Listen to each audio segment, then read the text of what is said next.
Hi, welcome to my channel. నేను అర్జున్ పొలుమారు. ఈరోజు ఒక టాపిక్ గురించి మాట్లాడుకుందాం.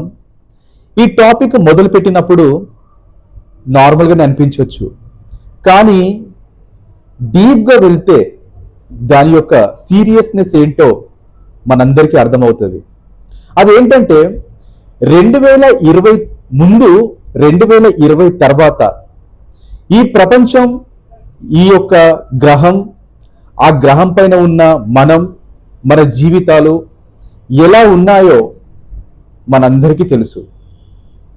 2020 తర్వాత కోవిడ్-19 ద్వారా మన ప్రపంచం అతలాకుతలంగా మారి బతికి బట్టగట్టి ప్రతి జీవుడు కూడా అరే బాబు బ్రతికుంటే చాలు, బలిశాకని తిని బ్రతకొచ్చు అన్నట్టుగా, బ్రతుకు జీవుడా అన్నట్టుగా బ్రతికి ప్రాణాలను కాపాడుకొని జీవనాన్ని కొనసాగిస్తూ ప్రపంచము, మనుషులు అందరూ సాధారణమైన స్థితికి వచ్చేశారు. కానీ దాని వెంబడే మళ్ళీ ప్రపంచ దేశాల మధ్య అలజడి, దేశాలకు మధ్య యుద్ధ వాతావరణాలు. ఉదాహరణకు రష్యా యుక్రెయిన్ యుద్ధం దాదాపుగా 2 నుంచి 3 సంవత్సరాలు గడుస్తున్న ఆ యుద్ధం ఇంకా ఒక ఫైనల్ స్టేజ్కి రాలేదు. అది అలా పక్కకు పెడితే, అంటే 2020 తర్వాత ఒక పెద్ద మహమ్మారి, దాని తర్వాత ప్రపంచ దేశాల మధ్య యుద్ధ వాతావరణం, దాని తర్వాత ఇప్పుడు మళ్ళీ ఒక కొత్త విషయం ముందుకు వస్తుంది. అదేంటంటే మనమందరం సోషల్ మీడియా ఓపెన్ చేస్తే ఒక మాట, ఒక విచిత్ర ఆకారం మనం చూస్తూ ఉన్నాం. అదేంటి అంటే గ్రహాంతర వాసులు, ఏలియన్స్. అంటే మన గ్రహం మీద నివసించే జీవులు కాకుండా వేరే ఒక గ్రహం నుంచి జీవులు మన గ్రహం మీదకి రావడము, వెళ్ళడము. ఇక్కడ మనం చూస్తూ ఉంటాము కొన్ని వీడియోస్లో ఆకాశంలో ఎగురుతున్న యుఎఫ్ఓలు, అంటే అన్ఐడెంటిఫైడ్ ఫ్లయింగ్ ఆబ్జెక్ట్స్. అంటే ఏదైతే ఈ భూమి మీద మనుషుల ద్వారా తయారు చేయబడిన ఆకాశంలో ఎగిరే ఈ యొక్క వాహనాలు కాకుండా వింతగా కొత్తగా ఉండే ఆకాశంలో ఎగిరే వస్తువులు కనిపిస్తున్నాయని మనం చూస్తూ ఉన్నాం. ఈ మధ్య అమెరికన్ మాజీ అధ్యక్షుడు బరాక్ ఒబామా గారు ఒక పోడ్కాస్ట్ లో చెప్పడం జరిగింది. అంటే ఈ విశ్వము అనంతమైనది, కేవలము భూమే కాదు, ఎన్నో గ్రహాలు, గ్యాలక్సీలు, మిల్కీవేలు ఎన్నో ఉన్నాయి. కాబట్టి వేరే గ్రహం పైన వేరే జీవులు కూడా ఉండొచ్చు అని. కానీ దానిపైన స్పష్టత ఇవ్వలేదు. దాని తర్వాత ప్రస్తుత అమెరికా అధ్యక్షుడు డొనాల్డ్ ట్రంప్ ఒక స్టేట్మెంట్ చెప్పారు.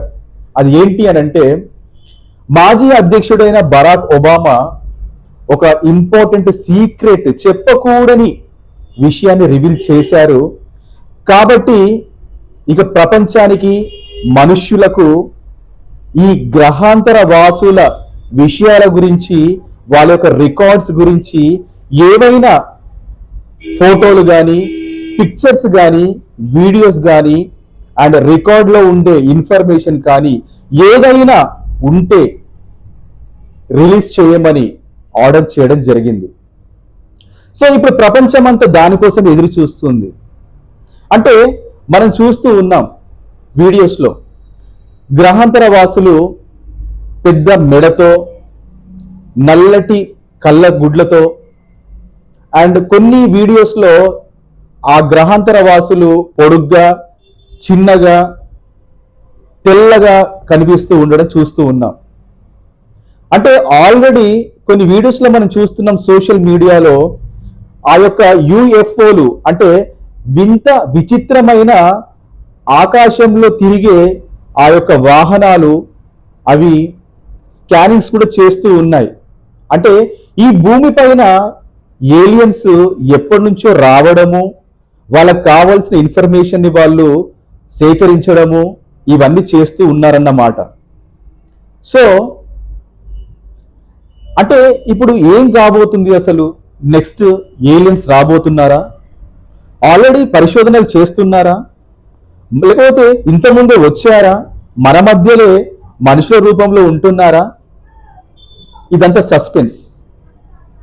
అంటే చూడండి, 2020 కంటే ముందు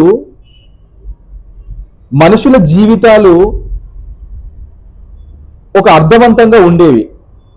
కానీ 2020 తర్వాత టైం కూడా చూడండి ఎంత ఫాస్ట్గా పోతుందో. ఒక సండే నుంచి ఇంకో సండే రావాలంటే ఒక 10 to 15 years కింద ఎంత వెయిట్ చేసేవాళ్ళు. కానీ ఇప్పుడు ఒక సండే నుంచి మళ్ళీ సండే రావాలి అని అంటే జస్ట్ 2 to 3 days గడిచినంత వ్యవధిలో మళ్ళీ ఒక వీక్ వచ్చేస్తుంది. అంటే ప్రకృతిలో అనేక మార్పులు. సో ఈ మార్పులతో పాటు కొత్తగా ఇప్పుడు ఈ ఏలియన్స్ అనే విశేషం కూడా ముందుకు వస్తూ ఉంది. ఒకవేళ ఏలియన్సే ఉన్నారు, వచ్చారు, ఇక్కడే ఉంటున్నారు అని అంటే నెక్స్ట్ ఏలియన్స్ అనే వాళ్ళ విచిత్రమైన వాహనాలను చూసాం మనం. అవి మన ఆకాశంలో ఎగిరే వాహనాల కంటే ఎన్నో రేట్లు చాలా స్పీడ్గా వెళ్తూ ఉంటాయి. మీరు ఏదైనా వీడియోస్లో చూడొచ్చు. సో అంటే చూడండి, వాళ్ళ నాలెడ్జ్, వాళ్ళ టెక్నాలజీ, వాళ్ళు ఎంత డిఫరెంట్గా ఉండొచ్చు మనకంటే. మరి అలాంటప్పుడు వాళ్ళు ఒకవేళ మనకంటే శక్తివంతులైతే అప్పుడు మరి మనుషుల పరిస్థితి ఏంటి? చూడండి, మనం వీడియో స్టార్టింగ్లో అనుకున్నాం ఒక నార్మల్ టాపిక్ అని, కానీ వీడియో ఎండింగ్కి వచ్చే వరకు ఈ నార్మల్ టాపిక్ ఎంత సీరియస్ టాపిక్ అయిందో చూడండి. సో ఇప్పుడు ప్రపంచమంతా ఎదురు చూస్తూ ఉంది, అసలు అమెరికా ఏం రిలీజ్ చేయబోతుంది ఏలియన్స్ గురించి. అంటే ఆల్రెడీ అమెరికాలో ఏరియా 51 అనే ఒక ప్రొహిబిటెడ్, అంటే అక్కడికి ఎవరు సాధారణమైన వ్యక్తులు ఎంటర్ కాకుండా just American security, American air force, American intelligence, American ఇలాంటివి మాత్రమే, ఇలాంటి హై సెక్యూరిటీ టీమ్స్ మాత్రమే అక్కడికి విజిట్ చేసే విధంగా మిగతా సాధారణ వ్యక్తులు ఎవ్వరు కూడా అక్కడికి వెళ్లకుండా ఆ ప్రొహిబిటెడ్ ఏరియాలో అసలు ఏముంది, అక్కడ ఏం జరుగుతుంది, ఎక్స్పెరిమెంట్స్ ఏమవుతున్నాయి, ఇవన్నీ అంటే దాదాపుగా 30 నుంచి 40, 50 సంవత్సరాల క్రితం నుంచి ఇప్పటి వరకు ఒకవేళ ఏలియన్స్ వచ్చి ఇక్కడ ఏమన్నా వాళ్ళ ఆనవాళ్ళు, వాళ్ళ యొక్క రికార్డ్స్ ఏమన్నా ఉంటే అవి మన దగ్గర అంటే మనుషుల దగ్గర ఏమన్నా ఉంటే అమెరికా ఏమైనా రిలీజ్ చేయబోతుందా? ఇదంతా కూడా పెద్ద సస్పెన్స్.